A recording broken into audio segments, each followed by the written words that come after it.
Pro-democracy activists in Vietnam are facing a government crackdown. They say they're being monitored, harassed, arrested and imprisoned for challenging the authority of the Communist Party. The latest case involves 2 dissidents who say they were forced to flee the country after falling foul of the authorities. Their crime? Talking to a journalist working for a British newspaper, The Guardian. The reporter they spoke to is Dustin Roasa, who explained what happened. Well, the 2 people that I interviewed for the Guardian piece had to leave Vietnam. This happened within days of me interviewing them. They were both being monitored and questioned by the police about their conversations with me. And they both believed they faced substantial prison time if they stayed in Vietnam. So they're currently in exile outside of Vietnam. When Ngoc Quang has been granted refugee status and is awaiting settlement in a third country. When Tu Trem, her case is still being processed. It's clear in your mind that when you were in the country talking to these 2 people, the authorities were aware they were being followed and so forth. Yeah, we all knew that. I didn't know when I first went to the country that we were being monitored, but they had all had experience being monitored. You know, they had spent time in prison, and it was sort of a regular occurrence for them to be monitored and questioned by the police. I didn't realize that I was being monitored by the police until after I spoke to Nguyen Tu Chem. And when I found out that I was being monitored, I got on the phone with my other sources and asked them if they wanted to proceed with interviews. Most of them said they didn't want to. They thought it was too dangerous.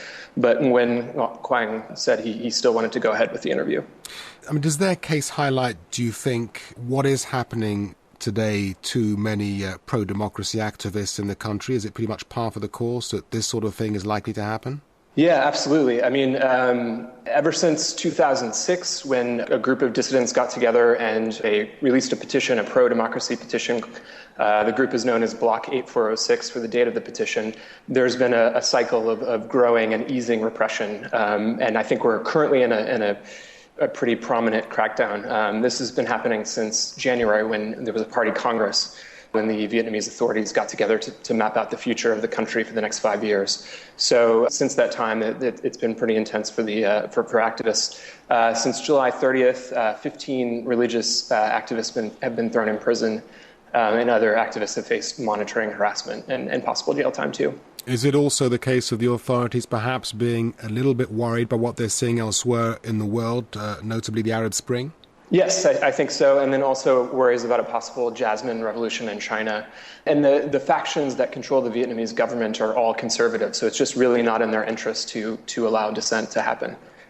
And yet it's not as if Vietnam is a pariah state. There's no shortage of countries queuing up to do business with Vietnam. Why is that?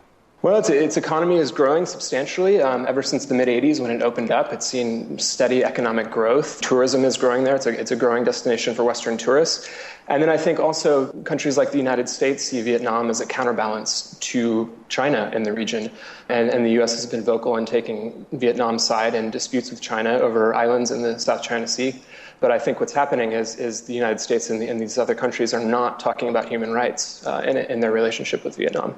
Journalist Dustin Roasa. And that's all from us for now, but an updated version of the Global News podcast will be available for you to download later.